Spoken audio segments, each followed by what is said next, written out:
Hello everyone, कैसे हैं आप लोग। तो रिसेंटली यूएस के जो नेशनल इंटेलिजेंस एस्टीमेट रिपोर्ट ने भारत और उसके साथ 10 अलग अलग कंट्रीज को कंट्रीज ऑफ कंसर्न के कैटेगरी में रखा गया है। तो मेनली यहाँ पे देखिए क्लाइमेटिक फैक्टर्स के वजह से इन 11 कंट्रीज को जो है कंट्रीज ऑफ कंसर्न कैटेगरी में रखा गया है। तो यहाँ पे नेशनल इंटेलिजेंस एस्टीमेट रिपोर्ट क्या कहती है, इस रिपोर्ट के डिटेल के बारे में डिस्कस करेंगे। इस रिपोर्ट एक्चुअली में प्रेजेंट क्या करती है और इसके साथ यहाँ पे अलग अलग कंट्रीज जो हर साल जो कार्बन डाइऑक्साइड की जो एमिशन करती रहती है उसकी रियलिटी क्या है, इसके बारे में देखेंगे। तो from environmental point of view के हिसाब से बहुत ही इंपॉर्टेंट वीडियो होने वाली है। तो इस वीडियो को एंड तक बिल्कुल देखते रहिएगा। और इससे पहले अगर आप लोगों ने हमारे चैनल को अब तक सब्सक्राइब नहीं किया है तो इसको प्लीज सब्सक्राइब कर लीजिए, ताकि आने वाले ऐसे ही वीडियोस के नोटिफिकेशन इस तरह आपको मिलते रहे। तो चलिए आज का वीडियो शुरू करते हैं। तो रिसेंटली यूनाइटेड स्टेट्स के इंटेलिजेंस एजेंसी ने भारत और 10 अलग अलग कंट्रीज, तो यहाँ पे इंक्लूडिंग भारत 11 कंट्रीज है यहाँ पे। तो इन कंट्रीज को कंट्रीज ऑफ कंसर्न कैटेगरी में रखा गया है रिगार्डिंग क्लाइमेट चेंज। याद रखिएगा क्लाइमेट चेंज के यहाँ पे बात हो रही है। तो यहाँ पे ये रिपोर्ट जो है असेसमेंट की थी अमेरिकन इंटेलिजेंस कम्युनिटी ने, और इस रिपोर्ट का जो नाम है नेशनल इंटेलिजेंस एस्टीमेट, जिसको शॉर्ट फॉर्म में नीआई रिपोर्ट ऑन क्लाइमेट चेंज भी बोला जाता है। तो अभी ये अलग अलग 10 कंट्रीज कौन सी है? Afghanistan, Haiti, Colombia, Myanmar, Pakistan, Iraq, North Korea, Guatemala, Honduras और निकारागुआ। तो यहाँ पे बोला गया है कि ये कंट्रीज जो है बहुत ही ज़्यादा यहाँ पे ग्लोबल वार्मिंग के लिए रेस्पॉन्सिबल है। यहाँ पे बहुत ही ज़्यादा हीट वेव्स क्रिएट कर रही है और इसके वजह से अलग अलग जगहों पे ड्राफ्ट या फिर वाटर, उसके साथ पावर स्कार्सिटी भी हो रही है। तो कैसे यहाँ पे इन रिपोर्ट को प्रेजेंट किया गया है उसका समरी भी हम देखेंगे, क्योंकि एक रिपोर्ट जब प्रेजेंट किए जाते हैं तो वो काफ़ी ज़्यादा लंबी रिपोर्ट और हैवी रिपोर्ट होती है, लेकिन उनमें से मेन पॉइंट्स को जो यहाँ पे हम डिस्कस करेंगे। तो ये रिपोर्ट जो है इंटेलिजेंस कम्युनिटी ने इसको जो है हाईलाइट किया गया है, ताकि देखिए कि यहाँ पे बोला गया है कि जो इन कंट्रीज रेस्पॉन्सिबल है टेम्परेचर को गर्म करने के लिए, एक्सट्रीम वेदर सिचुएशन उसके वजह से हो रही है, और जितना ज़्यादा टेम्परेचर गर्म होगी इसके वजह से क्या होगा कि ओशनिक जो यहाँ पे इवापोरेशन से रिलेटेड यहाँ पे ओशन की जो पानी है अलग अलग डिसरप्शन होगा यहाँ पे। तो इसके वजह से क्या होगा यहाँ पे फ्लड ड्राफ्ट ऐसे समस्या दिखेगी। तो उसके लिए क्या होगा, फूड होगी, फूड की स्कार्सिटी, वाटर एनर्जी की स्कार्सिटी होगी, हेल्थ या फिर सिक्योरिटी से रिलेटेड स्कार्सिटी होगी। तो बहुत ही ज़्यादा हीट वेव्स अगर एमिट होती रही उसके वजह से क्या होता है कि ड्राफ्ट अगर होते रहे तो उसके वजह से क्या होगा कि जिस रेट से जहाँ पे पानी मिलनी चाहिए वो पानी नहीं मिलेगी। तो उसके वजह से यहाँ पे अगर एक कंट्री, मान लीजिए कि जो वाटर जो है यहाँ पे हाइड्रो टर्बन से अगर इलेक्ट्रिसिटी प्रोड्यूस कर रही है तो उसके ऑपरेशंस में उसका इफेक्ट पड़ेगा। कि मान लीजिए कि एक कंट्री ने अलग अलग डैम बना के रखा हुआ है, उस डैम से यहाँ पे इलेक्ट्रिसिटी प्रोड्यूस करती है, लेकिन अगर ड्राफ्ट जैसी सिचुएशन आती गई तो डेफिनेटली इलेक्ट्रिसिटी के ऑपरेशन, उसके प्रोडक्शन में उसका इफेक्ट पड़ेगा।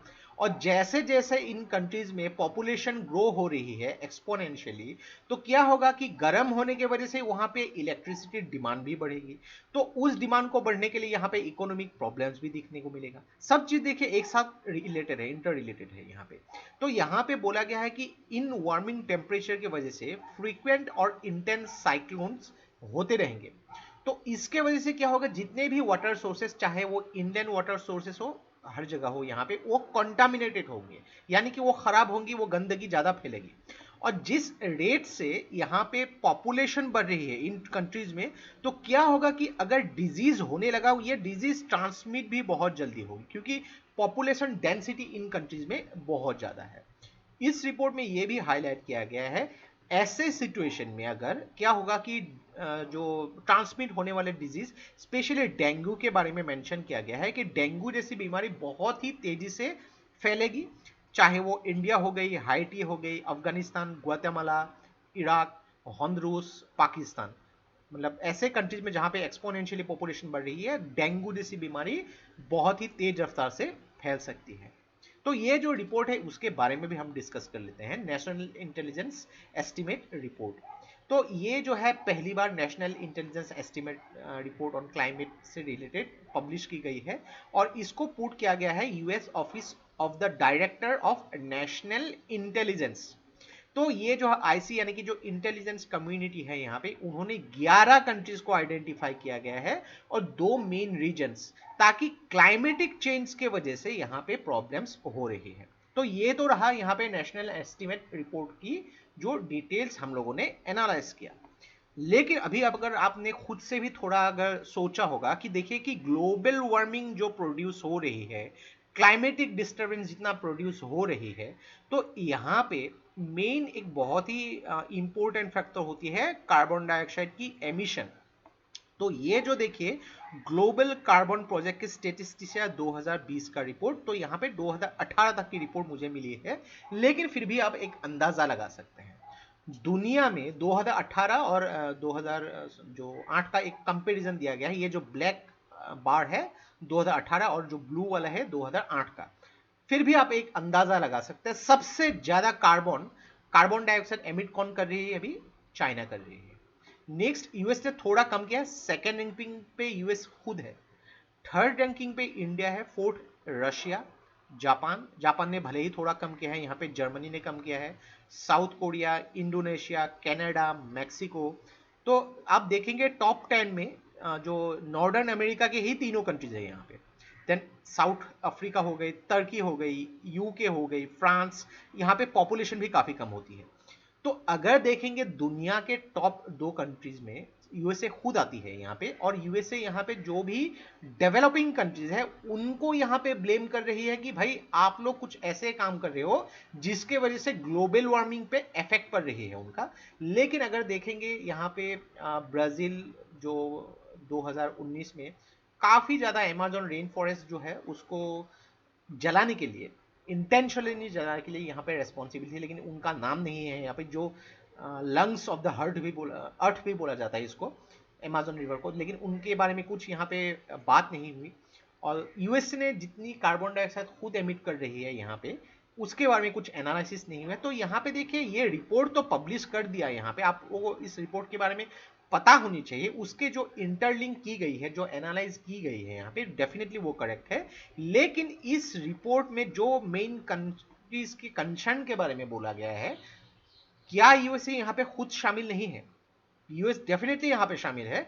तो आपको देखिए एग्जाम में कभी कभी ऐसे रिपोर्ट को क्रिटिकली एनालाइज करने के लिए भी पूछा जा सकता है। ऐसा नहीं है कि न्यूज में आपको जो बोल दिया आप वही लिख के चले आए। कभी कभी आपको खुद से भी एनालाइज करने होंगे कि रिन्यूएबल एनर्जी सोर्सेज पे इंडिया कितनी तरीके से काम करी है। उसके लिए तो अलग अलग वीडियोज में मैं कहता रहता हूँ, हमारे अगर वीडियोज को आप फॉलो करते रहते हैं तो आपको पता होगा यहाँ पे।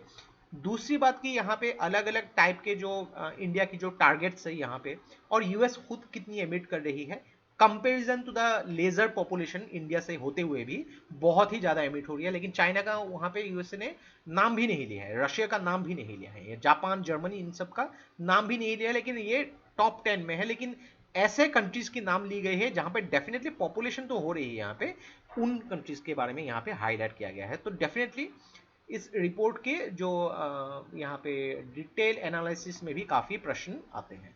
तो आशा करते हैं यहाँ पे आपको बहुत कुछ चीजें सीखने को मिला होगा, जहां पे नेशनल इंटेलिजेंस एस्टिमेट रिपोर्ट ने इंक्लूडिंग इंडिया 10 अलग अलग कंट्रीज को भी countries of concern regarding the climatic change की वजह से रखा है उस कैटेगरी में। तो ये था हम लोग का कंप्लीट एनालिसिस। आशा करते हैं इससे आपको बहुत कुछ चीजें सीखने को मिला होगा। और ये वीडियो अगर आप लोग को अच्छा लगे इसको प्लीज लाइक कीजिए, इसको सब्सक्राइब कीजिए, इसको शेयर कर दीजिए, क्योंकि ऐसे वीडियो बनाने के लिए हम लोग को बहुत ज्यादा मेहनत और रिसर्च की जरूरत होती है, और आप लोग का सपोर्ट हम लोग को बहुत ज्यादा इंस्पायर करता है और भी हार्ड वर्क करने के लिए। तो आज के लिए बस इतना ही, देखते रहिए study guys, take care, thank you and जय हिंद।